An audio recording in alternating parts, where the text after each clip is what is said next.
Hi everyone. Everything I'm about to tell you has been confirmed by professional mechanics who work right here in the shop, so take a breath. We're going to figure this out together. If you're seeing the message, "When parked, apply parking brake" on your Nissan Rogue, don't panic. It doesn't mean the car is about to roll away or that something super expensive is broken. This warning is actually more common than you might think, and according to mechanics and real owners on forums, it almost always has a logical explanation. To start with, this message usually shows up when the car thinks you didn't apply the parking brake correctly, even if you're 100% sure you did. The system is a bit sensitive, and when it detects something unusual, it prefers to warn you rather than risk something worse.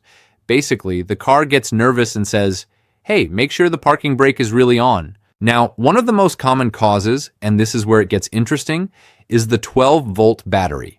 Yep, that same battery most people ignore until weird things start happening. When the battery is weak, old, or has unstable voltage, the electronic modules can start sending incorrect signals. Many mechanics in this shop have seen cases where simply replacing the battery made the warning disappear like it was never there.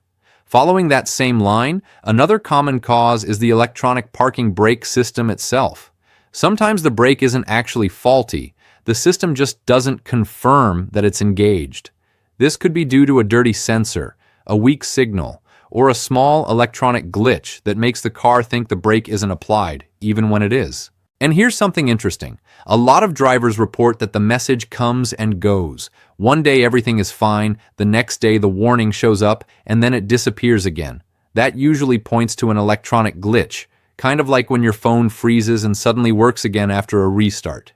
In these cases, turning the car off, opening and closing it, or even disconnecting the battery for 10-15 minutes can reset the system and bring everything back to normal. Now, if the message shows up along with problems shifting into drive or reverse, or if the electronic parking brake won't release, then we're talking about the brake control module or the transmission system getting involved. In some cases, mechanics have had to reprogram the module, and in rarer situations, replace it. It's not common, but it does happen. And one more important thing. This warning doesn't always mean the parking brake is actually engaged incorrectly. Many times the brake is working perfectly fine. It's just an electronic misunderstanding, not a real mechanical failure.